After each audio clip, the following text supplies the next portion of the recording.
જગતમાં કંઈક મેળવી શકે, જે સદગુરુને પ્રિય રહે એ આત્મજ્ઞાન પણ મેળવી શકે. જે સદગુરુને પ્રિય રહે એ ગુરુ એને પ્રિય હોય, ગુરુ એને પ્રિય હોય. એ અરસપરસ પ્રિય થાવું. એક ફકીર વર્ષોથી ખુદાની બંદગી કરતા હતા, વર્ષોથી 20 વર્ષથી એ તપસ્યા કરતા હતા. એટલે 20 વર્ષે આકાશવાણી થઈ કે તારી બંદગી મને મંજૂર નથી, તેરી બંદગી મુझे મંજૂર નહીં હે. એટલે પેલો ઊભો થઈ નાચવા માંડ્યો. એટલે બીજા આપણા જેવા હતા કે શું નાચે છે, તારી પ્રાર્થના પરમાત્માએ મંજૂર કરી નથી, તારી બંદગી ખુદાએ મંજૂર કરી નથી. એટલે એને શું કીધું કે એમને એટલી તો ખબર છે કે હું બેઠો છું, અહીંયા હું બેઠો છું, એટલી તો એને ખબર છે ને ખબર છે મારે બીજું કોઈ જોતું નથી. એને ખબર છે કે હું એનું નામ લઈ રહ્યો છું. ભલે એને બંદગી પાંચ જો મંજૂર કરવી હોય તો કરે, ના કરવી હોય તો એની મરજી, પણ એની ખબર તો છે. એમ આપણને ખબર તો આપણા ગુરુ મહારાજને ખબર તો હોવી જ જોઈએ કે આપણો ભગત વાગડોદમાં છે, આપણો ભગત અમુક ગામમાં છે. એ આ ખબર ગુરુને હોવી જોઈએ. અને ઘણી જગ્યાએ ગુરુને ખબર હોતી નથી. અમારે એક જગ્યાએ મેં સદારામ બાપુ પાસે જ્યાં સદારામ બાપુની મારે વાત થઈ, એટલે એક થોડી વાત કરવાની, એટલે બાપુને મેં વાત કરી કે હું ઓળખતો જ નથી. એ કયા ભાઈ નુકતું તાર હવે તમને ઓળખાવો એક દાડો. એટલે જો ગુરુ ઓળખતા ના હોય આ તો એનું કલ્યાણ કોઈ દાડો થાય નહીં. તમે ગમે તેટલે છેટે રહી, ગમે એટલે દૂર રહી, અને જો કદાચ સદગુરુ મહારાજના હૃદયમાં રહી શકતા હો તો તમે ભાગ્યશાળી છો. એ મોટામાં મોટું ભાગ્ય છે. અને એને આજે આત્મજ્ઞાનની વાતો કરી એમણે કે આત્મા ઓળખાય, વાત સાચી છે, આત્મા તરત ઓળખાય. પણ આત્મા ઓળખ્યા પછી જે કરવાનું છે, ગુરુ સરને તો હું જતા જ રહેશે, ઘણા જતા રહેશે, અને ઘણા નથી પણ જતા. અત્યારે 99% નહીં જતા, અને 1% જ હું તો કહું છું જોઈ છે. ખાસા 1% જતા છે. અમે કદાચ પોઈન્ટ ઓછા હોતા હશે, પણ સાચું સદગુરુનું શરણ ગ્રહણ કરનાર એ ટકાવારી 1%માંથી 1 પોઈન્ટ ઓછા હશે. પૂરા એ ગુરુના શરણમાં જતા હશે નહીં. અને જેને સદગુરુનું શરણું સ્વીકાર્યું અને પછી વચનમાં રહેશે એ 100% નામના મેળવે છે.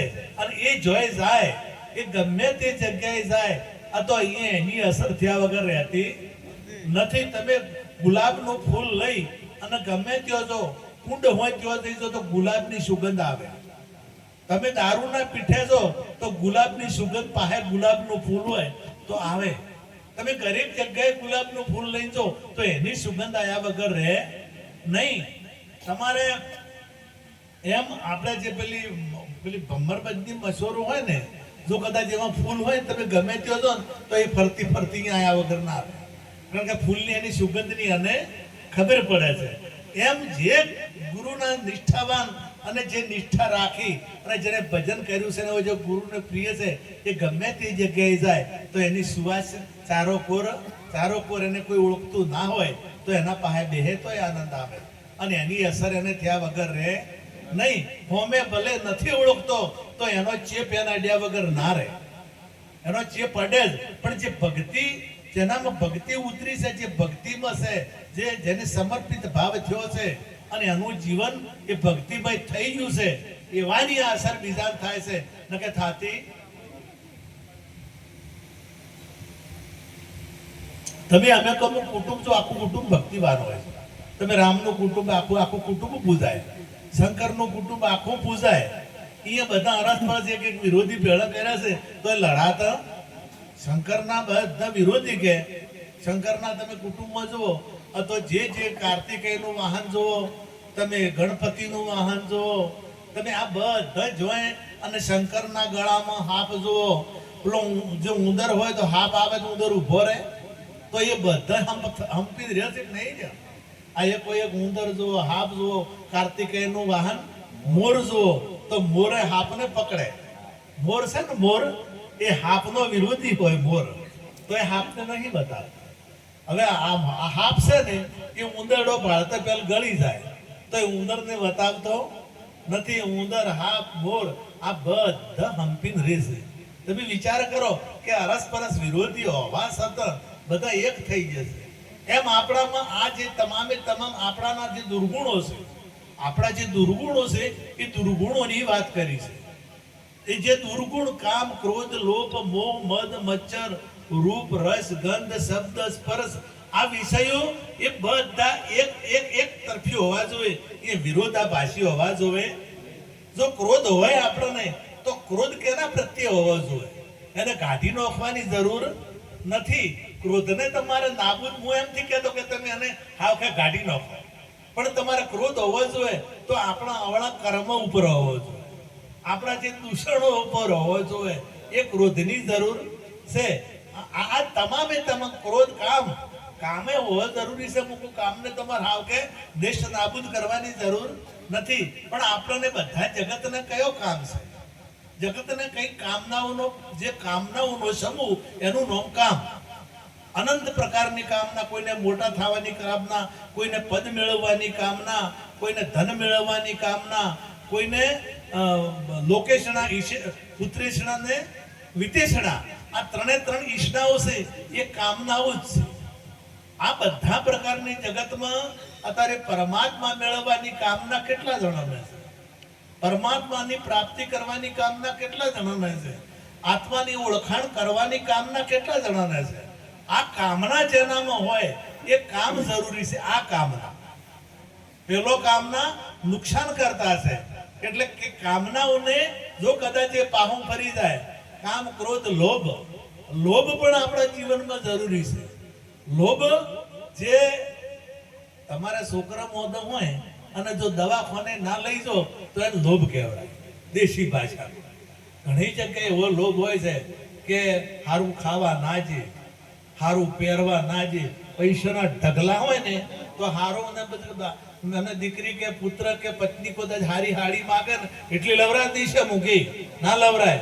આ 100 રૂપિયા વાળી લાવો રી, 200 રૂપિયા વાળી લાવો રી. એ પૈસા ભેળા કરીને શું કરવું એને? કદાચ દવાખાને કે ના પાટણમાંથી જ આવું, હું એમાં ઢુકડા વતાડો, કમ્પાઉન્ડર હતો એટલે 50-60 રૂપિયામાં પટી જાય. અને સત્ય ઘટના બનેલી છે. પૈસા વાળો એક શેઠ હતો અને એને પત્નીને ડિલિવરીનો સમય આવ્યો. ડિલિવરીનો સમય આવ્યો એટલે કે દવાખાનેથી જ આવું. એ સમય 200-250 રૂપિયાનો ખર્ચો, વધારે ખર્ચો નહીં. તો કે ના, એ તો બહુ મોટો ખર્ચો કહેવાય, અહીંયા જ આવું. એ તો અત્યારે કરે દવાખાને જવું પડે છે. અત્યારે તો ડિલિવરી એમને થાય છે. એ સમયની વાત કરું છું. એટલે પેલા દવાખાને ના લઈ ગયા અસ્કરે, પછી બીજા બધા ભેળા થઈ ગયા, બીજા બધા ઘણા બધા કહેવા માંડ્યા. એટલે કે દવાખાને તો કોણ, દવાખાને કોઈ જતું જ નથી. અને એ ટાઈમે દવાખાને પણ બહુ હતા નહીં. અને હવે ન જો, અને બીજા ઘણા બધા ભેળા થયા. એટલે બીજાને કીધું કે હેડો આપણે લઈ જાઓ. દવાખાને લઈ જાય એટલે ડોક્ટર કે બહુ મોડું થઈ ગયું, હવે આજ બચાવી શક્ય તારે એટલી બધી ટેકનોલોજી નથી. એને લોભી કહેવાય. પરંતુ આપણે લોભ રાખવાનો હું કહું છું તો ઘણા કહે, મેં એક જગ્યાએ એમ કીધું દીકરીઓ છે અત્યારે પેન્ટે પહેરવાય, પેલી શું કહેવાય પંજાબી એ પહેરાય, આ બધું પહેરાય. એટલે એક જણો એમ બીજા વાતો કરતા હતા કે હવે મહારાજો કે પેન્ટ પહેરાય, તાર પેન્ટ ના પહેરે તાર છોડીએ તો ધોઈચે પહેરાય, પેલા કાકડા પહેરાય દેશી. કીધું અત્યારે જમાનો છે, તો જમાના પ્રમાણે તમે કપડા પહેરો, ફેશન પહેરો, એની ના નથી. હવે 80 વર્ષ પહેલાના તમારે ફેશન તમારે ચોથી કરી ચાલશે? મેં પ્રવચન કર્યું હતું કે જે સમયના પ્રમાણે આપણી દીકરી, પુત્ર, પત્ની આપણા તો કદાચ ડ્રેસ પહેરે તો એમાં વિરોધ કરવાનો હોય ના. એટલે હું એની વિરોધ કર્યો. એટલે મેં સમાચાર મોકલાયા, કીધું તમારે ઘેરથી હવે દેશી ઘાઘરો પહેરાવે, તમારા દેશી પેલા કોરિયાવાળા પહેરતા હતા ને એ પહેરાવજો, અને તમારે દીકરીઓ નહીં હું પહેરાવજો. એટલે જે જમાનો છે એ જમાના પરંતુ આપણું અંગ ઉઘાડું રહેવું જોઈએ. તમે ગમે તે ફેશન કરો પણ આપણું અંગ ખુલ્લું રહેવું જોઈએ નહીં. હવે તો આમ તો જુઓ ને તો જેટલી વાર બજારમાં આપણે જોતા તો દીકરીઓ મોઢા ઉઘાડા કઈ ફરતી જ નથી. આટલો ઓછો ખાલી ઉઘાડી હોય, મોઢો ખુલ્લો બિલકુલ ના, મોઢું તમને જોવા મળે નહીં. પણ પૈણ્યા કશા ઢોકતું જ નહીં. કુવાના હોય એટલે કોઈ મોઢું બતાડતા નહીં, અને પૈણ્યા પછી કોઈને ઢોકતા નથી. એટલે આપણા જીવનમાં આપણી રહેણી કહેણી, આપણી ભારતીય સંસ્કૃતિ છે, એ સંસ્કૃતિ પ્રમાણેનું આપણું જીવન હોવું જોઈએ, અને હોવું જોઈએ. તમે જે આ અત્યારે ઘણી હું એક જગ્યાએ જોઈએ કરોડપતિ છે, પૈસાનો કોઈ પાર નથી, અને ઘર છે સારું, મકાન બંગલો ટનાટણ છે. હું જાતે જોઈને આવ્યો છું. તો બાપાની શેઠે ઘણા શેઠે 2 કિલોમીટર રાખેલા છે, 2 કિલોમીટર શેઠે બાપો છે એ નોકરે રાખેલા છે, મોટી ટીવી લગાડેલી છે, મોટી ટીવી છે, નોકરો રાખેલા છે. આ બધું વ્યવસ્થિત છે, સેવા પણ સારામાં સારી થાય છે, પણ કુટુંબ તો નહીં ને. એમને કેની હવે વૃદ્ધ અવસ્થા હોય તો જરૂર કેની હોય?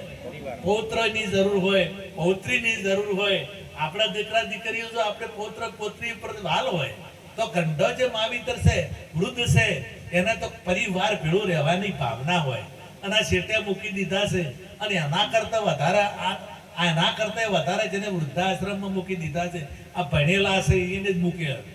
મોટા મોટા છે ને પૈસા વાળા, એને જ આ વૃદ્ધાશ્રમમાં મેલ્યા છે. ગરીબ માણસે કોઈને મા બાપને વૃદ્ધાશ્રમમાં મેલ્યા નથી. એ આપણી સંસ્કૃતિ નથી. પરંતુ શિક્ષણ આવ્યું અને શિક્ષણ સાથે સંસ્કારો ના આવ્યા. સંસ્કારો ના આવ્યા એટલે સંસ્કારો નથી, એ કારણે આવું થાય છે. રામ જ્યારે 14 વર્ષ વનવાસ જવા નીકળ્યા, 14 વર્ષ વનવાસ જવા નીકળવાની તૈયારી કરતા હતા, એટલે લક્ષ્મણના પત્ની ઉર્મિલા લક્ષ્મણજી પાસે લક્ષ્મણજી મળવા ગયા. એટલે લક્ષ્મણજીને ઉર્મિલાએ કીધું કે આપણા મોટા ભાઈ એમના પત્નીને સાથે લઈ જાય છે સેવા માટે, તો હું તમારી સાથે આવું તો તમને શું હતો છે?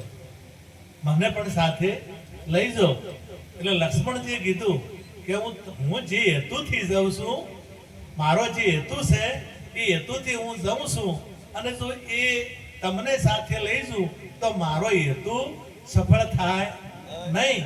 કેમ કે હું મારા ભાઈની સેવા કરવા જાઉં છું, અને તમે જો હાથે હો તો મારું મન તમારામાં લાગ્યું રહે. એટલે તમારી જે હું નથી કરી શકતો એ તમારે કરવાનું છે. હું શું નથી કરી શકતો કે હું મારી માয়েની સેવા કરી શકીશ નહીં, મારી પિતાની સેવા હું કરી શકીશ નહીં, તો તમે અહીં રહી અને તમે માતા પિતાની સેવા કરજો. વિચાર કરો કે કેટલો ભાવ ઉત્તમ છે, એક સેવાનો ભાવ કેટલો ઉત્તમ છે. અને કહેવાય સંસ્કાર. ભરતજીએ પણ આ વાત કરી છે. ભરતજી મોડવીને આ વાત કરી, કીર્તિ કે મોડવી એમની પત્નીને આ વાત કરી છે. એ બાર પાદુકા મૂકી એમના પેલા ગાદી ઉપર, અને બારે કે 14 વર્ષ હું અંદર આવીશ નહીં, બહાર રહીશ. તો ત્યાં એમના પત્ની જ્યાં તો કે મને હું રહેવા દો, અને હું તમારી સેવા કર્યું, તમે ત્યાં 14 વર્ષ તમે રહેશો તો હું 14 વર્ષ હું રહ્યો. તો ભરતે કીધું કે ના, તમે હું જે નથી કરી શકતો એ તમારે કરવાનું, કારણ કે હું માતા પિતાની સેવા નથી કરી શકતો, તો તમારે મારી જે કોમ છે તમારે કરવાનું. વિચાર કરો કે માતા પિતા પ્રત્યેનો ભાવ કેટલો છે. ના કે તું આવી રહી, આપણે તો કદાચ નોકરી કરવા જા અને થોડાક દાડા મહિના રહેવાનું હોય તો કે રૂમ રાખવી છે, તમારે ઘેરથી લઈ જવા છે. ડોશી ડોહો ગંડા હોય તો કોકના ઘેર પેલી, અને હવે પેલો વિચાર કરો કે એ પત્નીને જવું છે તો એ ના પાડે. વાત સમજવા જેવી છે, આ સામાન્ય વાતો નથી. એમ તમારામાં પ્રત્યે ભાવ આવવો જોઈએ. માતા પિતાની સેવા કરવાનો આપણામાં ભાવ આવવો જોઈએ, અને એ ભાવ આપણે અત્યારથી જો આપણે સેવા કરશે તો આપણા પુત્રી પરિવાર જોશે તો એ શીખશે, અને એ પછી એ પણ એવું કરશે. પણ જો આપણા મા બાપને આપણે જો કદાચ સેવા નહીં કરતા હોય તો આપણા છોકરા જોશે તો એને એમ લાગશે કે આ આપણે આવું કરવાનું આવે છે, તો આપણે આવું કરો. એટલે કામ, ક્રોધ, લોભ, મોહ છે ને, મોહની જરૂર છે, પણ મોહ બદલાય તો પ્રેમ થઈ જાય. મોહ જો પરમાત્મા સાથે જે નાશવાદ થાય, નાશ થઈ જાય ને, એ વસ્તુ ઉપર આપણે મોહ હોવો જોઈએ નહીં. જે નાશવંત વસ્તુ છે એ નાશવંત નો નેડો મૂકવાનો છે. નાશવંત નો નેડો મૂકી અને જે નાશવંત નથી, જે અવિનાશી છે, એ અવિનાશી નો નેડો આપણે થવો જોઈએ. તો એ મોહને પ્રેમ કીધો છે. એનો રૂપ બદલાઈ જાય. કામ, ક્રોધ, લોભ, મોહ, મદ, મચ્છર આ બધા જો બદલાઈ જાય એ તો એ બધા પરમાત્માનું સ્વરૂપ થઈ જાય, પરમાત્માનું સ્વરૂપ થઈ જાય. પરંતુ એ બદલાવું જોઈએ. એ જે પરમાત્મા માંથી આ વિશ્વ બધું ઉત્પન્ન થયું હોય ને તો પરમાત્મામાંથી થયું. પરમાત્મામાંથી 3 ગુણ થયા, 5 તત્વ થયા, 3 ગુણની 25 પ્રકૃતિ થઈ, અને એમાંથી આશા, તૃષ્ણા, લોલુપતા, એમાંથી 5 કર્મેન્દ્રિય, 5 જ્ઞાનેન્દ્રિય, એ તમામે તમામ ઉત્પત્તિનું કારણ. પરંતુ આમાં ભેદ કઈ રીતે થાય છે? ભેદ વસ્તુ એકમાંથી ઊભું થયું તો બધું એક જેવું કેમ ના હોય? બધું કદાચ એક જ વસ્તુમાં તો ઊભું થયું હોય તો એક જેવું કેમ નહીં? બધું બધાના ગુણો હરખા કેમ નહીં? બધાના ગુણો અલગ અલગ કેમ હોય? વાઘના ગુણો અલગ, વરુના ગુણો અલગ, કૂતરાના ગુણો અલગ, ભેંસના ગુણો અલગ, મનુષ્યના ગુણો, મનુષ્યમાં કેટલાય પ્રકારના ગુણો, અનંત પ્રકારના ગુણો, કોઈનામાં દુર્ગુણો, કોઈનામાં સત્વગુણ, કોઈનામાં રજોગુણ, અલગ અલગ ગુણ મનુષ્યનો. તો અલગ કેમ? તો આપણે દાખલો લઈએ કે એક લોખંડ છે, તો એ લોખંડમાંથી એક આપણે એરણ બનાવી. એ એક એરણ છે, એક હથોડી છે, એક પેલી હોડશી છે, અને એક પકડવા માટેનું પેલું કોઈ તેને અળવણી અથવા તો કોઈ બી સાધન બનાવવું છે, એ વસ્તુ છે. આ 4 વસ્તુ છે. તો પેલી વસ્તુ તો લોખંડ જ છે. તો પેલી વસ્તુ છે એ નીચે રહી અને ભાર ખમે છે. પેલી હોડશી છે એ વસ્તુને પકડે છે, અને પેલી હથોડી છે અને કૂટે છે. લોખંડનું લોખંડ. પણ આ ચારણનું કામ અલગ છે કે નહીં? આ ચારણનું કામ અલગ છે. કેમ? કાર્ય કારણને લઈને ગુણો અલગ થયા છે, અને એ કાર્ય કારણને લઈ અને જુદું પડે છે. મૂળ વાસ્તવમાં એકનું એક છે. એમ તમામ પ્રકૃતિ, આખું વિશ્વ એક જ તત્વમાંથી બનેલું છે. પરંતુ એ નામ રૂપ ગુણ એનું બદલણું. આ ઘાટ ઘડિયા પછી નામ રૂપ જુજવા, અંતે એમનું એમ. તમે એક જ વસ્તુમાંથી ઊભું થાય અને પછી અલગ થાય, એટલે અલગ થાય એટલે ઘાટ અલગ થાય, ગુણ બદલાઈ જાય, ગુણે બદલાઈ જાય, નોમે બદલાઈ જાય, અને રૂપે બદલાઈ જાય. આ 3 વસ્તુ બદલાઈ જાય.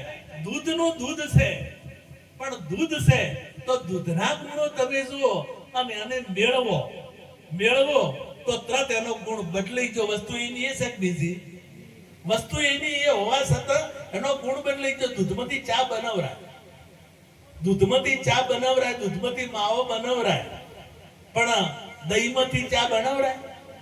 હવે દહીંમાં થાય, દહીંમાંના ગુણો તો છે જ, પણ દહીંના જે ગુણો છે દૂધમાં નથી, અને દૂધના ગુણો જે છે એ દહીંમાં નથી. આ છે વસ્તુ એકની. હવે એની સાસ કરી તો તરત ગુણ બદલાઈ ગયો. પછી એમાંથી જે તારી અને જે મોખણ કાઢ્યું તો પેલા બધાય ગુણો બાદ થઈ ગયા. એમાં દહીંનાય બાદ થઈ ગયા, દૂધનાય બાદ થઈ ગયા, અને સાસનાય બાદ થઈ ગયા. અને એક ગુણ પછી ઘીનો પેલો મોખણનો આવ્યો. હવે મોખણનો તમે તાવણ કરી અને એને ગરમ કરી અને ઘી બનાવ્યું, એટલે બધું એમાંથી બાદ થઈ ગયું. અને પછી શું રહ્યું? તત્વસાર ત્રિલોકમાં ગુરુ ગોવિંદ એક રૂપ, આદ અંત મધ્ય એક છે, હરિ ગુરુ સંત એક સ્વરૂપ. એ તત્વ થઈ ગયું. એટલે તમામ ગુણો એમાંથી બાદ થઈ ગયા. અને એક પરમ તત્વ રહ્યું, એક ઘી રહ્યું. એક ઘીનો દીવો થાય, દૂધનો દીવો થાય નહીં. આ વસ્તુ એકની એક હતી, પરંતુ એ બદલાય. નામ રૂપ ગુણ બદલાય, ગુણ પણ બદલાય. એમાં પરમાત્મામાંથી બધું ઊભું થયું છે. પરમાત્મામાંથી ઊભું થયું છે. પણ તત્વનો તમે પાણીનો ગુણો જુઓ, તમે પૃથ્વીના ગુણો જુઓ, તમે બધાના ગુણો એ અલગ અલગ હશે. પૃથ્વીના ગુણ અલગ, પાણીના ગુણ અલગ, આકાશનો ગુણ અલગ, તેજ અગ્નિનો ગુણ અલગ. આ ઓમાં છે અગ્નિનો ગુણ અલગ. હવે એકનું એક છે. હવે એકમાંથી અનેક થયું. એકમાંથી અનેક થયું. અને અનેકમાંથી એક ક્યારે થાય? જ્યારે સાચી સમજણ આવે.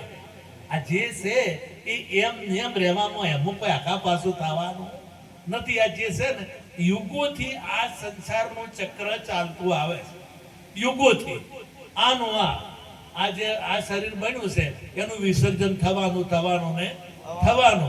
અને આ જે છે ભલે કદાચ એ સમય બદલાય એટલે અમુક વસ્તુઓ બદલાય, પણ આ પોત તત્વનું શરીર છે એ એમનું એમ જ રહેશે. યુગો પહેલા પોત તત્વનું હતું, અત્યારે પોત તત્વનું છે, અને યુગો પછી પણ પોત તત્વનું હશે.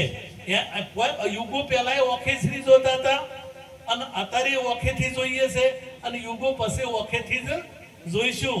અને યુગો પહેલા કોનેથી જોતા હતા? આ સનાતન કોનેથી વપરાતા હતા? આ યુગો બધા સનાતન ધર્મ નહીં કહેતા.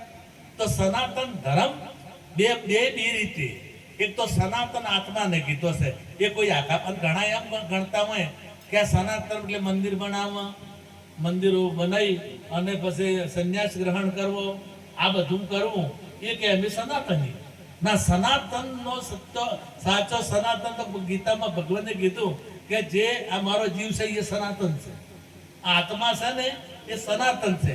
પણ બીજો સનાતન ધર્મ એટલે સનાતન ધર્મનો અર્થ ફરક થાય. તો યુગોથી તમે જુઓ, અમેરિકામાં જુઓ કે ઇન્ડોનેશિયામાં જુઓ કે બ્રિટનમાં જુઓ કે કોઈ પણ દેશમાં જુઓ, બધા શેનાથી જોવે અને વભળે શેનાથી અને મુખાય શેનાથી, હા ચાલે શેનાથી, પગથી લેવા મેવાનું કોમ શેના કરે? આ બધાનો એક ધર્મ છે જુદો. આ વિશ્વમાં બધાનો ધર્મ એક છે, આ જુદો ધર્મ નથી. અને એ કાયમી નો ચાલ્યો આવે છે, એ જૂનો ધર્મ છે. આરે જૂનો ધર્મ છે અને એ ધર્મની કોઈને તાકાત નથી બદલવાની. એક એ ધર્મ કોઈ ન બદલી શકે, કોઈ ન બદલી શકે. તમારે જાગૃત આવવાની જગ્યાએ જાગૃત, તમારે જે આ ધર્મ જે શરીરના જે ધર્મો છે ને એ કોઈ બદલી ના શકે. એ આદુનો એ ધર્મ છે અને આને કોઈ બદલી શકતું નથી. આ ધર્મ અને બીજો જો કદાચ સનાતનનો અર્થ, તો સનાતન પછી ધર્મ ના લાગે. ધર્મ ના લાગે ને એ સનાતન જ. ને સનાતન કેવળ એટલે તમા પોતે સનાતન સ્વરૂપ છો, પરંતુ તમને સમજાય તો તમારો જે કદી જેનો નાશ નથી થતો, જે અવિનાશી પદ છે. એટલે મુસલમાનો સનાતનમાં કહેવાય, ખ્રિસ્તીઓ સનાતનમાં કહેવાય, હિન્દુઓ સનાતનમાં કહેવાય, અને આખું વિશ્વ બકરા જેટાય સનાતનમાં, અને અડકાયા બાવળિયા સનાતનમાં, અને લેબડો નો ઓબળો બાવળ બધાય. કારણ કે એમાં રહેવા વાળું જે તત્વ છે એ જુદું નહીં. એ બધું તત્વ એમાં જે મુખ્ય તત્વ છે એમાં છે, અને એમાંથી આખું આ વિશ્વ પ્રગટ થયું છે. આખું વિશ્વ એમાંથી પ્રગટ થયું છે અને એ સનાતન છે. આપણે તો કદાચ ઘણા કહેતા કે આ તો બીજા છે, આ તો કબીર વાળા છે, આ તો નિરોધ વાળા છે, આ તો નાથ વાળા છે, આ તો સ્વામિનારાયણ વાળા છે, આ સ્વાધ્યાય વાળા છે. આ સંપ્રદાયો છે, આ સંપ્રદાયો છે. અને બધા સંપ્રદાયો એ સનાતનમાંથી જ ઉભા થયેલા છે, બીજે કોઈથી ઉભા થયા નથી. અને એ સ્વામિનારાયણ વાળો હોય તો એ સનાતની છે, એ નાથ વાળો હોય તો એ સનાતની છે, સ્વાધ્યાય વાળો હોય તો એ સનાતની છે, કબીર વાળો હોય તો એ સનાતની છે, અને નિરોધ વાળો હોય તો એ સનાતની છે, અને અલ્લાહ અલ્લાહ કહેવા વાળો હોય તો એ સનાતની છે, અને ગોડ કહેવા વાળો હોય તો એ સનાતની છે. કારણ કે જે મૂળ તત્વ છે એ સનાતન છે અને આખા વિશ્વનું એક છે. અને એ સનાતનને તમે સમજી શકો, એ સનાતનને તમે ઓળખી શકો, તો આ જે વાળા દેખાય છે એ વાળા બધા મટી જાય. એ સંપ્રદાયો છે, એ સંપ્રદાયો બધા મટી જાય. અને આપણે એ સમજણ લાવવાની છે, આપણે એ સમજણ લાવવાની છે. કોઈ સંપ્રદાય જોવાનું નથી, કોઈ જાતિ જોવાની નથી, કોઈ વર્ણ જોવાની નથી. અને વર્ણ તમે વર્ણ જોવો તો એમાં રહેવા વાળો બીજો છે, એમાં રહેવા વાળો. અરે હા હાથી વાત કરે, બધાનો પ્રાણ એક. આખા વિશ્વમાં એક જ પ્રાણથી બધા જીવે છે. એ કોઈ નોકો છે, પછી ભંગી હોય તો એ પ્રાણી રહે, અને બ્રાહ્મણ હોય તો એ. એટલે એ જે છે એ એક છે. એને ઓળખવાની મહાપુરુષો વાત કરે છે. અને એ ઓળખાઈ જાય તો બધા ડખા મટી જાય. જાતિ વર્ણ પણ ના રહે, પછી કોઈ ભેદ પણ ના રહે, કોઈ વિખવાદ પણ ના રહે, પણ બધાને આ એક સમજાય. તો આ એક સમજાવો એ મહા કઠિન છે. એટલે મહાપુરુષો આપણે એ ભૂમિકાએ લઈ જવાની કોશિશ કરે છે, એ સત્ય સમજાવવાની કોશિશ કરે છે. અને સત્ય સમજાઈ જાય તો આપણો બેડો પાર થઈ જાય. ટાઈમ ઘણો થઈ ગયો છે હવે, એટલે બધાને આપણે ઘી કાયમી ખા કરે ને તો પછી કંટાળો હોય. મોય થોડા ઘણું બીજું હોય, પેલા પાણીપુરી ભેળપુરી ઘેર ખાઈને ખાવા નહીં જતા. ઘેર અસર લાડવા ખાતા હોય તો બજારમાં પાણીપુરી ખાવા જોઈએ, ભેળપુરી ખાવા જોઈએ. એટલે એની થોડા ઘણી જરૂર હોય છે. એટલે હવે આપણે મારી વાત પૂરી કરું અને મનોજભાઈ તેને જે સમય આપે જે કરવાનું હોય એ પૂજન કે જે કરવું હોય એ અમને છૂટી આટલું કોઈ મારી વાણીને વિરામ આપું. સદગુરુ